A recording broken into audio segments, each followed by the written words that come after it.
इस्लामी अस्सलामु अलैकुम व रहमतुल्लाहि व बरकातुहू। अल्हम्दुलिल्लाहि व कफ़ा व सलामुन अला हबीबिहिल मुस्तफ़ा अम्मा बअद फ़अऊज़ु बिल्लाहि मिनश शैतानिर रजीम बिस्मिल्लाहिर रहमानिर रहीम।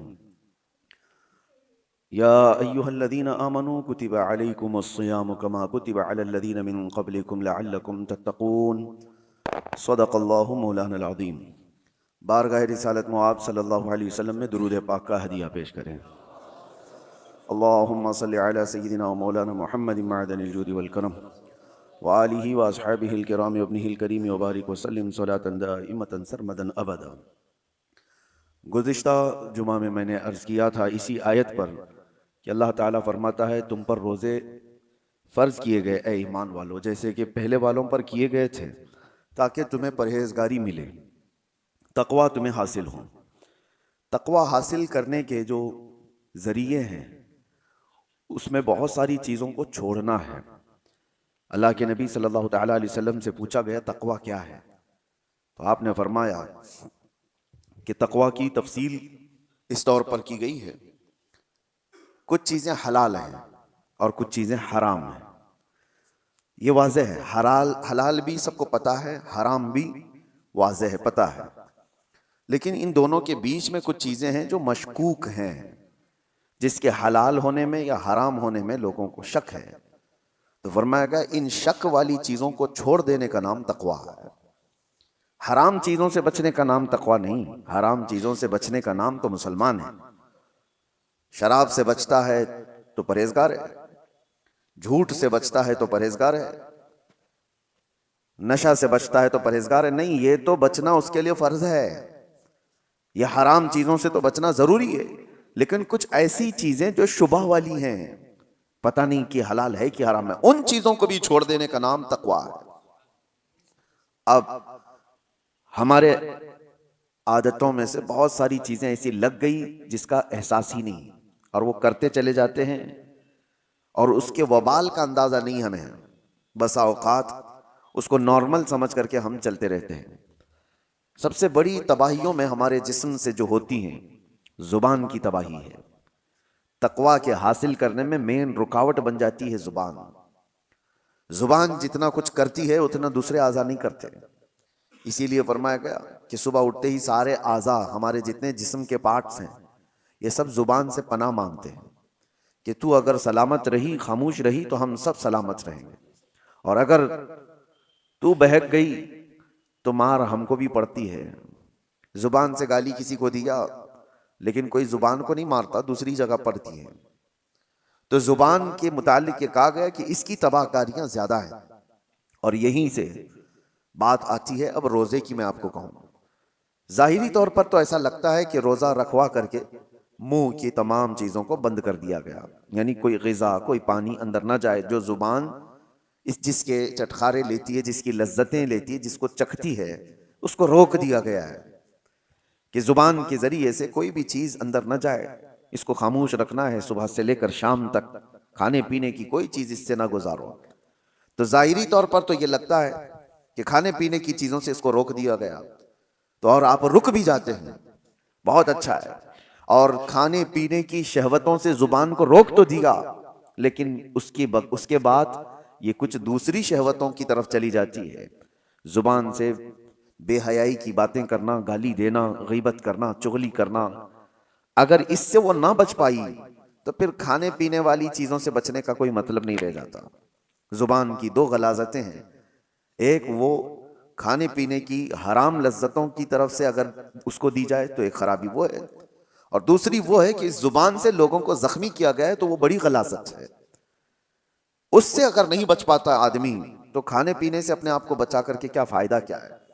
हदीस पाक में मिलता है, हुजूर पाक सल्लल्लाहु अलैहि वसल्लम के पास दो लड़कियों की शिकायत लाई गई थी। शिकायत क्या, फरमाइश, कि शाम होने से कबल वो बहुत बेचैन और बेकरार थी कि उनको, जैसे हमारे यहाँ कहा जाता है, रोज़ा लग गया। दो लड़कियों के बारे में इजाज़त मांगा गया कि इनको जल्दी इफ्तारी की इजाज़त दी जाए, इसलिए कि इनका हलक सूख गया और ये बेकरार हैं, बहुत तड़प रही हैं भूख और प्यास से। हुजूर पाक सल्लल्लाहु तआला अलैहि वसल्लम ने पूछा कौन है? फलां फलां है। नबी करीम सल्लल्लाहु ताला अलैहि वसल्लम ने देखा और इरशाद फरमाया, वो क्यों बेकरार हैं? उन्होंने तो रोजा रखा ही नहीं, वो तो रोजा रखी ही नहीं, वो दोनों क्यों तड़प रही हैं? तो कहा नहीं या रसूल अल्लाह सल्लल्लाहु अलैहि वसल्लम, वो तो रोजा थी, रोजा रखी थी। कहा उनको बुलाया जाए। दोनों आई तो वो सूखा चेहरा, निढाल जिस्म, लेकिन हुजूर पाक सल्लल्लाहु ताला अलैहि वसल्लम ने एक बर्तन मंगवाया और उनके सामने किया। कहा इस बर्तन में अपने हलक में उंगली डालो और कै करो। एक वो रोजा रखने वाला जिसका पेट सूख चुका है, उल्टी क्या आएगी? जो सुबह से शाम तक कुछ खाया ही ना हो तो उल्टी क्या करेगा? लेकिन नबी पाक सल्लल्लाहु अलैहि वसल्लम ने जब फरमाया तो उन लड़कियों ने अपने हलक में उंगली डाली और जैसे ही कै करना शुरू किया उल्टी, तो गोश्त के कच्चे टुकड़े बाहर आने लगे, ताजे ताजे टुकड़े उस बर्तन में भर गए।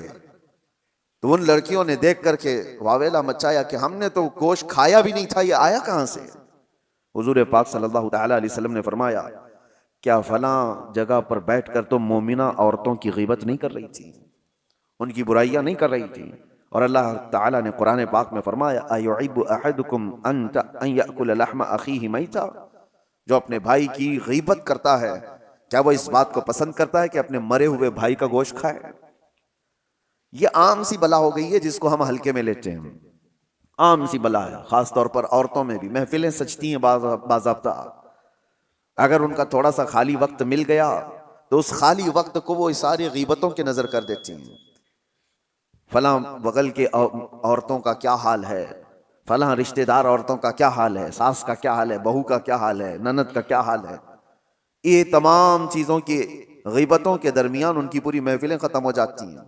इसीलिए फरमाया गया कि इस जुबान को रोकने के लिए अल्लाह तबारक व तआला ने तुम पर रोजे फर्ज किए ताकि तकवा हासिल करो, और तकवा हासिल करने के लिए सबसे बड़ी रुकावट है ये जुबान।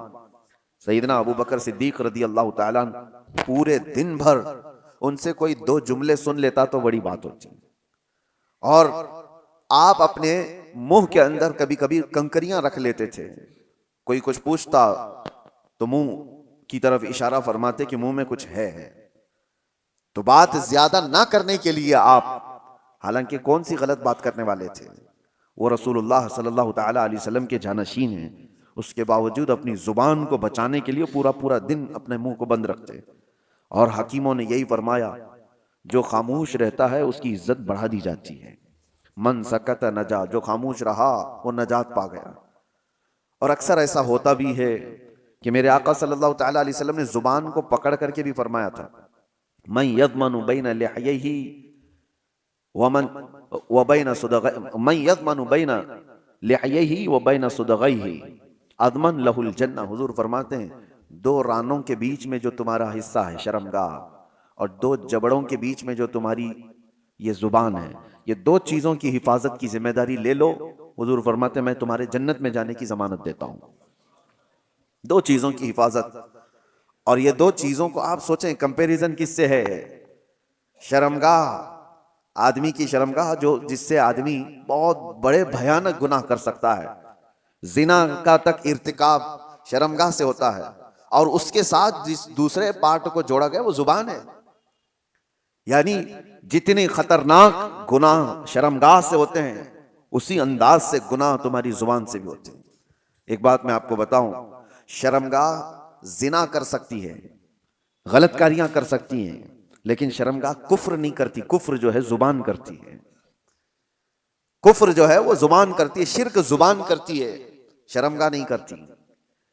इसीलिए बाज उलमा ने कहा कि शर्मगाह से भी ज्यादा जिल्लत वाली कभी कभार पार्ट या कोई अजू बनता है तो वो जुबान बन जाती है। अल्लाह का इनकार करने वाली जुबान, रसूलुल्लाह सल्लल्लाहु ताला अलैहि वसल्लम की तमाम निशानियां देख करके जुबान से उनके खिलाफ बोलने वाली जुबान, इस्लाम के खिलाफ भोंकने वाली जुबान, ये वो जुबान है जो शर्मगाह से भी ज्यादा खतरनाक है। और आपके जिस्म के अंदर, आपके मुंह के अंदर जो जुबान है, आप खुद उसको फैसला करें कि किस हद तक सही है और किस हद तक गिरी हुई है। अरब में एक बात कही जाती है, जराहतुस सिनान लहल तियाम वला यल्तामु मा जरहल लिसान। तलवार से दिया हुआ जख्म सूख सकता है, जुबान से दिया हुआ जख्म कभी नहीं सूखता। जिसको जुबान से आपने कभी तानो तशनी किया, गाली दिया है, उसके दिल को छलनी किया है, वो बरसों तक उसका जख्म दिल के अंदर रहेगा, वो मुंदमिल नहीं होता।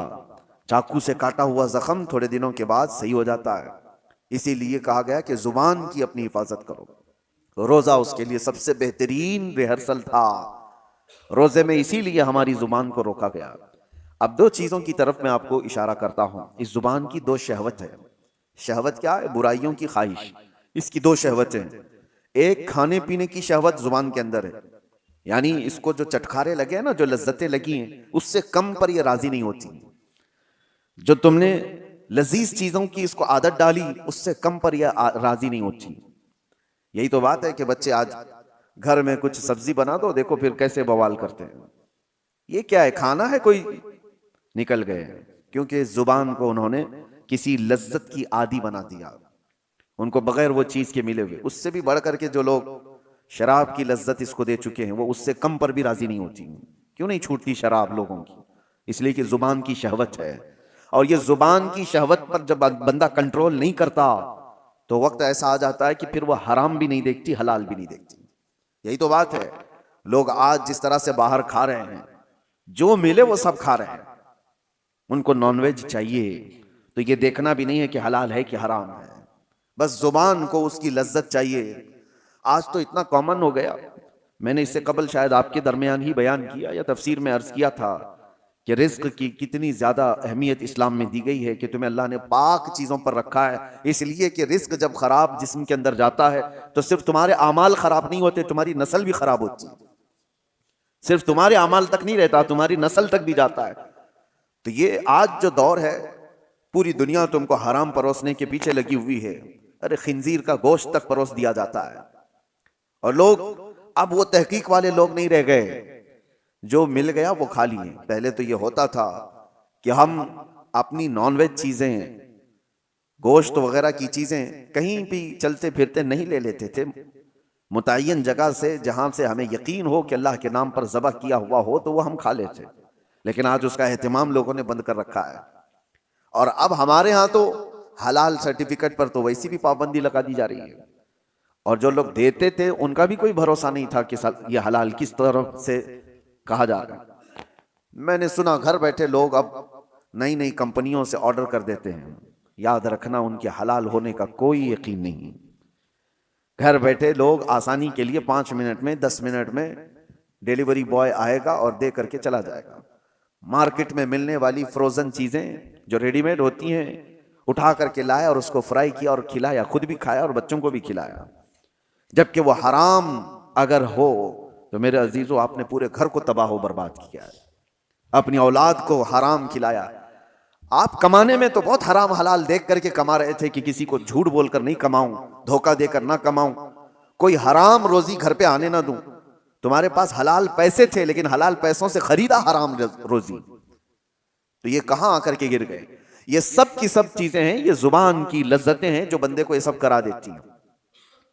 खाने की ऐसी लत पड़ी हुई है, नौजवान ढूंढते रहे कहीं ना कहीं ये पिज्जे बर्गर मिल जाएं, और जहां मिला खा लिया, क्योंकि उसकी लज्जत इसको जुबान को मिली। इससे कम में नहीं हो सकता। वेस्टर्न कंट्रीज में अरब लोगों को तो ये फास्ट फूड कंपनियों ने ऐसा आदी बना दिया कि उनके यहाँ घरों में खाने बनने का रिवाज ही खत्म हो चुका है। नहीं, उनके लिए तो एक ताज्जुब की बात हो गई है कि घर में कोई औरत खाना बनाती है। वहां तो सब कुछ बाहर के दुनिया पर डिपेंड है। यह और बात है कि कंपनियां हेल्थ के सिलसिले में तो देखती हैं, हुकूमतें हेल्थ के बारे में तो देखती हैं, लेकिन हलाल है कि हराम है, इस पर कोई सीरियसनेस नहीं है। मेरे अजीजों, चंद साल पहले हमारे इसी शहर की बात बता रहा हूं। एक पिज्जे की मशहूर दुकान में एक साहब ने खरीदा और खाया भी और दूसरों को खिलाया भी। बाद में पता चला कि ये दुकान वाला हालांकि मुसलमान है, ओनर मुसलमान है, पिज्जे की दुकान वाला। सुनने में आया कि वो पोर्क बेचता है, सुअर का गोश्त भी पिज्जे में मिला करके बेचा जाता है। तो ये साहब फौरन भागे भागे उसके पास गए, कहा कि मैं तो आपकी दाढ़ी और आपके नाम के सिलसिले में मुतमईन था, तुम ये क्या कर रहे हो? कहा कि साहब आपके लिए नहीं बेच रहे हैं, हमारे पास दूसरे लोग भी आते हैं, उनके लिए बेचा जा रहा है। मुआज़ल्लाह रब्बिल आलमीन, क्या इस्लाम इस बात की इजाजत देता है कि किसी मोमिन का माल ना चोरी किया जाए, किसी दूसरे का चोरी किया जाए, हलाल हो जाएगा दूसरे का माल चोरी करना? किसी मुसलमान औरत से जिना ना किया जाए, किसी दूसरी औरत से जिना करने की इजाजत दे देगा? आपको जब खिंजीर अल्लाह ताला ने कुरान में हराम फरमाया तो उसका खाना तो छोड़ें, उसका उठाना, उसका देना, उसकी तरफ इशारा करना, सब कुछ हराम होगा। किसी ने अगर पूछा भी कि मुझे ये चीज खाना है और मुझे बताओ कहां बिकता है, तुमने अगर उसको हिदायत दिया, रास्ता बताया, तो भी हराम काम किया। शराब की दुकान की तरफ तुमने इशारे करके बताया यहां मिलती है, जाओ ले लो पी लो, तुम भी उसके गुनाह में बराबर के शरीक हो। ये अगर आज हालात ऐसे हो गए हों तो बचना कितना मुश्किल हो गया है, कितना मुश्किल हो गया है। एक ऐसे मुसलमान की दुकान पर उसने देखा, ये बड़ा बवाल भी हुआ था, बहुत कुछ हुआ, लेकिन मेरे अजीजों इसका इलाज क्या है? क्या आप सारे के सारे मिल करके ऐसी जगहों से इन तमाम चीजों को हटाने की मांग करेंगे कि तुम ये नहीं बेच सकते, तुम ये नहीं? मेरे अजीजों ये दुनिया अब अलग लेवल पर चल रही है। तुम्हारे मुजाहिरे, तुम्हारे प्रोटेस्ट से कोई चीज बदलती नहीं। तुम अपनी जुबान के खिलाफ प्रोटेस्ट करो। इसको जो हमने लज्जतें दी थी, वजह यह है कि मैं गया क्यों वहां पर, ये जुबान मुझे वहां तक ले गई कि मुझे यही खाना है, तो तुम वहां तक पहुंचे। इस जुबान को उन तमाम लज्जतों से आरी कर दो, निकाल दो। और रमजान इसी के लिए खास तौर पर मेहमान बन करके आया है। मेरे अजीजों, दो शहवतें मैंने जुबान की बताई, एक शहवत इसकी खाने पीने की है और एक शहवत इसकी बोलने की है। बोलने की भी एक शहवत है। ये ऐसा नहीं है कि ये जुबान खुद ब खुद ऐसी कुछ बक चली जाएगी, इसकी भी एक शहवत है। कुछ लोगों को हंसाने के लिए झूठी चीजें गढ़ लेते हैं, कहा ये शहवत है जुबान की। वो अपने आप को बड़ा बनाने के लिए लोगों के दरमियान झूठी बातें फैलाया, और वो उतना ही बड़ा गुनहगार है। झूठ बोलने का जो गुनाह है, लोग जुबान के जरिए से जो दूसरों की बैक बाइटिंग करते हैं, गीबत करते हैं, इसको हल्के में लेते हैं। बस औकात कहा गया है अल-गीबतु अशद्दु मिनज़-ज़िना, गीबत जो है ना, ये जिना से भी बढ़ जाता है। इससे कई चीजें तबाह बर्बाद होती हैं। और हुजूर पाक सल्लल्लाहु अलैहि वसल्लम की हदीस है, अन्नम्मामु ला यदखुलुल जन्नह, नम्माम कहते हैं चुगलखोर को। कहा कि इसकी बात उस तक जाकर पहुंचाने वाला, उसकी बात इस तक ला करके पहुंचाने वाला, हुजूर फरमाते हैं वो जन्नत की खुशबू भी नहीं सूंघ सकता, वो जन्नत में नहीं जाएगा। और ऐसे कितने लोगों की आदतें हैं। मुखबिर लोग क्या करते हैं, ये टिप्पर लोग क्या करते हैं, सब यहाँ की खबरें उधर देने का, उधर की खबरें इधर लाना है। 100-500 के लिए वो अपना ईमान बेचते हैं, और वो जन्नत की खुशबू से भी महरूम हो जाते हैं। और खास तौर पर कुछ लोग इसको अपना आज का एक स्टेटस बना चुके हैं कि हमारा मकाम पुलिस के सामने बड़ा होगा, हमारा मकाम डिपार्टमेंट के सामने बड़ा होगा, क्योंकि हम कौम की कुछ बातें ले जाकर रखेंगे, जासूसी करेंगे, इसकी उसकी खबर ले जाकर के पहुंचाएंगे। चुगलखोरी को अल्लाह के रसूल सल्लल्लाहु अलैहि वसल्लम ने कितनी सख्ती से मना फरमाया कि वो जन्नत की खुशबू नहीं सूंघ सकता। ये सारे वो काम है जो जुबान करवाती है। जुबान की हिलाकतें बहुत ज्यादा हैं। इसीलिए मेरे अजीजों, जितना इसको खामोश करा सकते हो खामोश कराओ। उसका दूसरा इलाज मैं आपको बताकर जाता हूं। इमाम गजाली रहमतुल्लाह तआला अलैह ने फरमाया, बसा औकात किसी इंसान की जुबान शैतान का पेशाब खाना भी बन जाती है। शैतान की पेशाब खाना बन जाती है। शैतान जिस पर पेशाब करे वो कितनी गंदी जगह होगी, वो जुबान बन सकती है किसी की। जुबान इतनी भी गलीज हो सकती है। इसको अगर रोका नहीं गया, इसको अगर कंट्रोल में नहीं रखा गया, तो ये शैतान की पेशाब गाह बनेगी, पेशाब खाना बनेगी। अब इसके इलाज के सिलसिले में मैं आपको बताऊं, सारे बुजुर्गों ने, औलिया कामिलीन ने इसको धोया, इसको पाक किया। तो क्या किया, जब जब इस जुबान को दुरूद पाक की आदत डाल दी जाए, मेरे नबी पाक सल्लल्लाहु ताला अलैहि वसल्लम की गैरत है कि फिर उस जुबान की हिफाजत पर अल्लाह फरिश्तों को लगाता है। अब इस जुबान को बचाओ। ये कसरत से नबी पाक सल्लल्लाहु अलैहि वसल्लम पर दुरूद भेजती है। अल्लाह का जिक्र करने वाली जुबान, मेरे अजीजों, अल्लाह तबारक व तआला उस जुबान की हिफाजत करेगा। अभी देखें, ये रब तआला का एहसान ही तो है, खाने पीने से अल्लाह ने हमारी जुबान को बचा कर रखा। ये हिफाजत तो हो रही है। हराम तो हराम, हम हलाल भी नहीं खा रहे हैं, दिन भर हलाल चीजें भी नहीं खा रहे हैं। अल्लाह ने इसको रोक कर रखा है। ये उसका एहसान है, उसका करम है, जो हमें परहेजगार बनाना चाहता है, हमें तकवा देना चाहता है, तो बचा कर रखा। बाकी अब बोलने से, गंदगियों से, गीबत से, चुगली से, गाली से, हराम कारियों से, कुफ्र से, शिरक से, फिस्क से, ये जो जुमले निकलने वाले हैं इससे रोकना अब तुम्हारी जिम्मेदारी है। अल्लाह ने तुम्हारे हाथ में दिया। अगर हमारा रोजा सुबह से लेकर शाम तक कुरान की अक्सर तिलावत में निकलता या फिर आपके दुरूद मुबारका में गुजरता तो मेरे अजीजों ये जुबान फिर वो बेहयाइयां नहीं करती, बेहयाइयां नहीं करती। बस ये अल्लाह की तौफीक की बात है, अल्लाह की तौफीक की बात है। मुझे आज ये बात करते हुए याद आती है मेरे वालिद गिरामी रहमतुल्लाह ताला अलैह, उनका मामूल था रमजानुल मुबारका में इतना कुरान पढ़ते थे। मैं खुद जानता हूं कि उनसे बात करने के लिए कभी कभार आधा एक घंटा हमें कमरे के बाहर इंतजार करना पड़ जाए कि अभी पढ़ रहे हैं, अभी कहीं स्टॉप हो तो बात कर रहे हैं। सहरी से लेकर के वो शुरू करते थे तो तरावी तक उनका खत्म कुरान भी होता था। एक टारगेट बनाकर चलना था कि मुझे एक खत्म कुरान पूरा करना है, एक खत्म कुरान। मैं हाफिज हूं, 27 साल से हम तरावी पढ़ा रहे हैं, लेकिन ये मैं जानता हूं कि एक दिन में खत्म कुरान करने के लिए सारी चीजें छोड़ना पड़ेगा। हराम तो हराम, हलाल बातचीत करने में भी वक्त नहीं मिलेगा। कंटिन्यू आदमी तिलावत करता रहे, इधर उठे, उसमें बीच में कितनी चीजें होती हैं, अपनी हाजतें हैं, नमाजों का वक्त है, या फिर थोड़ा आराम भी करना हो। ये सारी चीजें अगर मिला दी जाएं तो एक दिन में होना बहुत मुश्किल हो जाता है, और अगर हो तो फिर सारे काम अलग, सिर्फ कुरान, सिर्फ कुरान।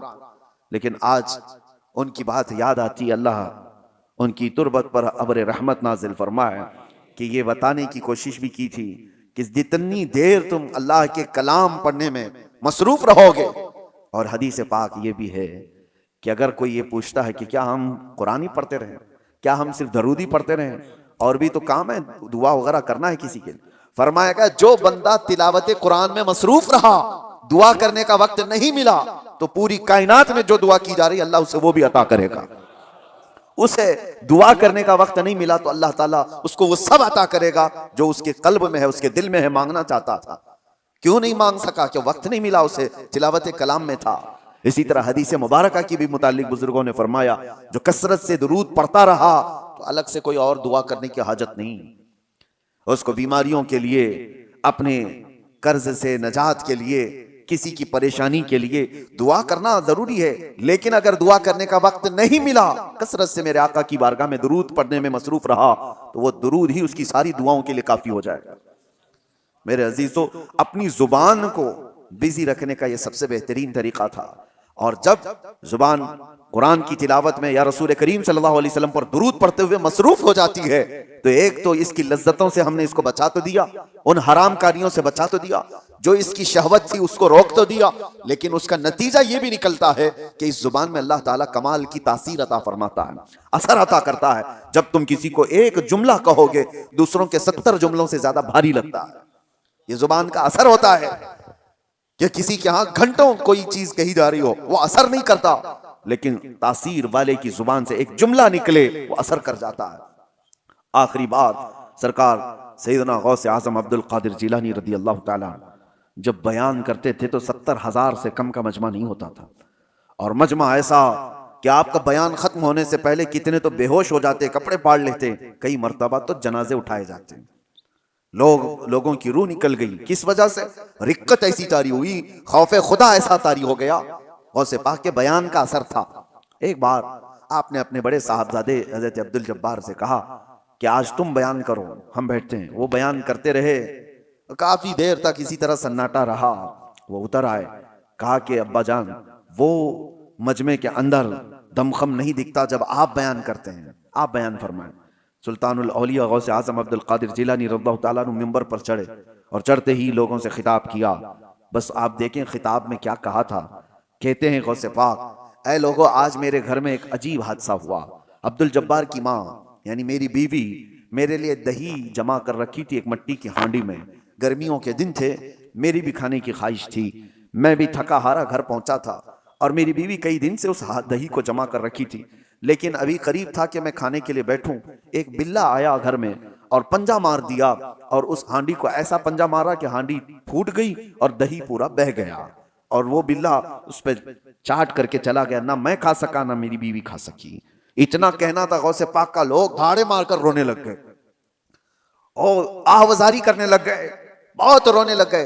क्या था इसमें? क्या गौसे पाक ने अपने घर का किस्सा बयान किया, इसमें रोने की बात क्या थी?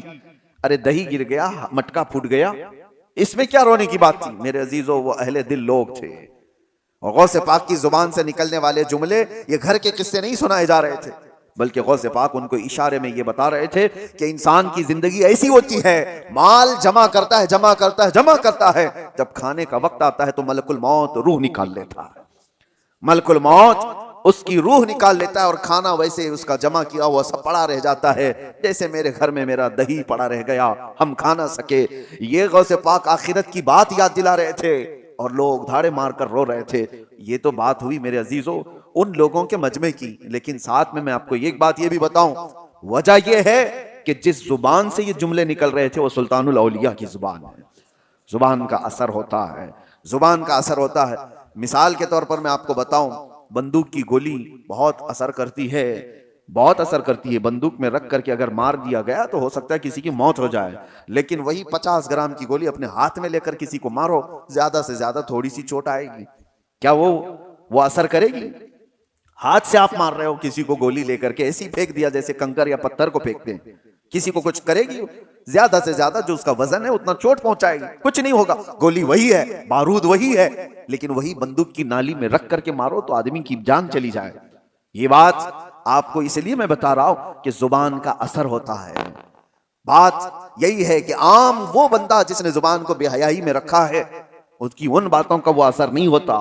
हाँ, वही एक अल्लाह के वली की जुबान से एक जुमला निकल जाए, वो हजारों की दिलों में असर कर जाता है, असर कर जाता है। यही तो महबूब इलाही की बारगाह में एक शख्स ने आकर के अपने घर की कमजोरी और गरीबी की शिकायत की थी। मेरी बेटी की शादी है, कुछ भी नहीं है मेरे पास माल, और आपने कहा ठीक है जाओ बाहर से कुछ ढेले पत्थर मिल जाए तो ले आओ।